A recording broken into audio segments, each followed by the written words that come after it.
For that, let me take it across to two very special guests joining us today on ET Now. Mr. Jayant Das Gupta, the former permanent representative of India to WTO, and also joining us today on ET Now is the former DG of ICMR, Dr. NK Ganguly. Gentlemen, appreciate you both taking your time out and speaking with us today. Mr. Das Gupta, if I can come to you, India and South Africa both had approached the WTO back in the month of October 2020, calling it for the WTO to waive parts of the TRIPS agreement. The decision, of course, is going to lead to speeding up of the inoculation drive worldwide. Talk to us on the impact of this decision coming in at this point of time when the world, of course, is struggling with with the vaccines. We only have a certain vaccines makers so far. What is going to mean for the entire world?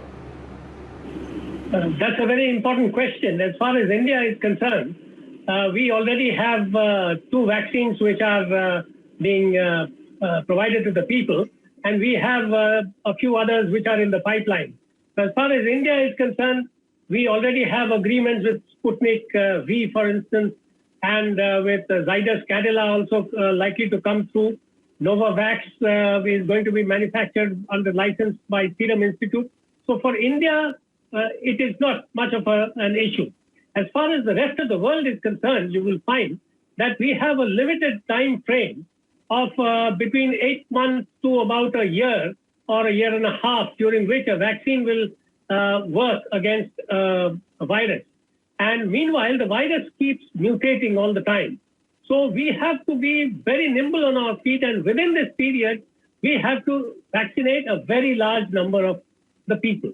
70% is a rule of the thumb for epidemiologists. Now, we don't have that kind of capacity in the world.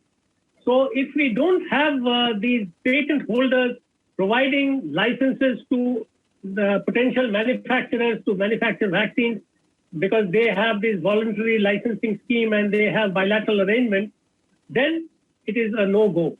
Only when we open up the field, we keep a waiver on the intellectual property of the patent holder, and then we allow other players to come in. That is when the vaccine production will take place in large quantities. Having said that, I must mention that there are a few riders, very, very important riders. One of them is the technology. Without technology transfer, it is not going to be easy to ramp up the vaccine production capacity in a space of 6 months, 8 months or so. So that is a very important issue. The second issue is that investments will have to take place.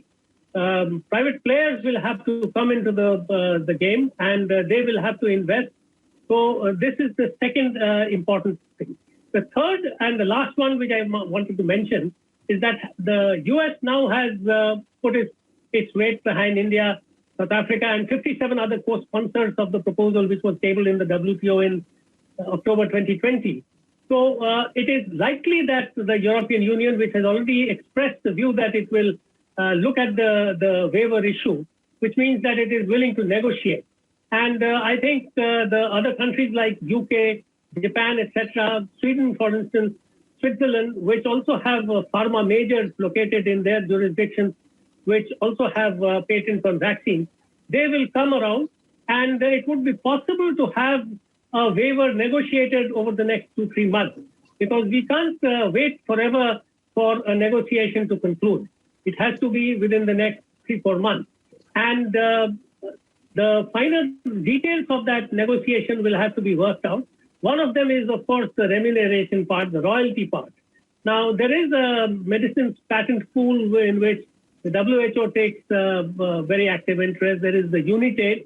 And in these, there is a rule of the thumb of 3 to 5% royalty being given on the basis of generic sales. So this is the kind of a balance which will have to be achieved between human rights, between global health, and the private interests of large pharma companies which have invested in R&D in developing vaccines, not only in the past 6 months, 8 months, but maybe they have invested over the past 20 years. In mRNA technology, for instance, a lot of investments have gone in. So that has to get recouped. So this is the kind of balance that will have to get struck over the next 2-3 months in the WTO to have the waiver. But the last and most important point is that without technology transfer, just the plain waiver of intellectual property will probably not solve the problem. Because unlike medicines, which can be reverse engineered and which can take place over 2-3 years, we can develop a new medicine even without cooperation from the patent holder. In the case of new technology vaccines, we have a shorter time window of opportunity before us, which I mentioned was about 8 months to a year and a half. And within that period, we can't try to reinvent the wheel. We will have to have the cooperation of the patent holder. So that is of the essence.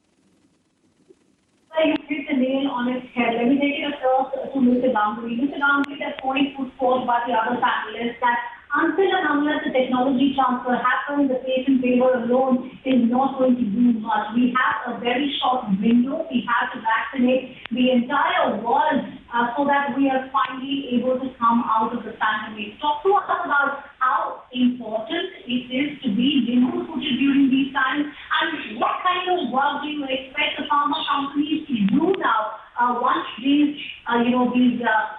bureaucratic issues are kind of dealt with?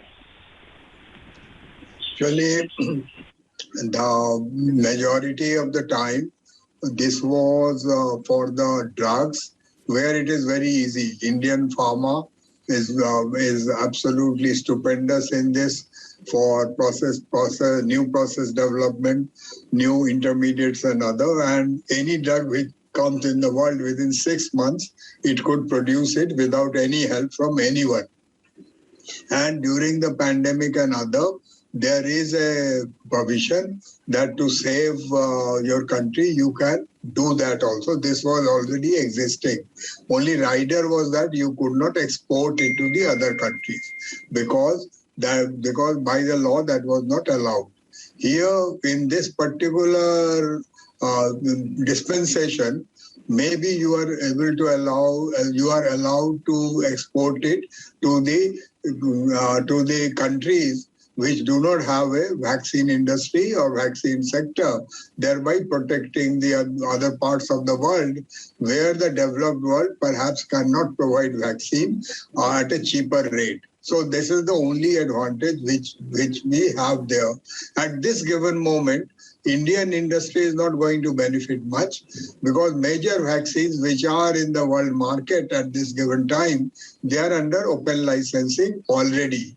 Like Novavax, like AstraZeneca, like Sputnik, like Johnson & Johnson, almost even the Zydus Cadila one is under license. So they're all under license, and there have been a wholesale technology transfer which has happened in those cases, as well as all the materials, vectors and platforms, everything has been provided along with the standards. And the clinical trial which was done globally was provided. So they had to do very small bridging studies in India. So this is the situation here at the moment. And the messenger RNA vaccine, which is the Novavax and the Moderna who make it, Genova in India is making it, and it has already started clinical trial. So there also the advantage will not be there. Genova messenger vaccine is heat stable. So, but however, I have heard that Tata Group, etc., are negotiating with Moderna to bring Moderna in India. That will get facilitated. The other thing which will get facilitated is that there are some components of the vaccine. Indian innovators have been working on several platforms. The Indian scientists have been working on several platforms. They may need an adjuvant or they may need another ingredient which was under patent. So with this help, they will be able to manufacture them and make them. But here, what the problem, what we are facing now, that we need it as soon as possible. If we don't immunize about 50 or 60% of our population in the next 4 months or 5 months, we will be in a big trouble. The whole world is trying that, at least the developed world, and about 10 or 12 countries have succeeded in this. And 4 or 5 countries, of course, have controlled it when vaccine had not come. But 14 countries have controlled it with vaccinating their population. So if we vaccinate our population after a year or 2 years, it doesn't make any sense.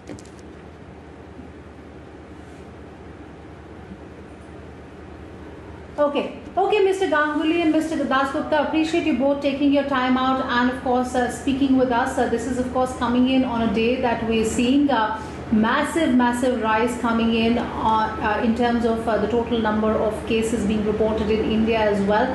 Almost 4,12,000 cases being reported, and death toll also just a notch below the 4,000 mark.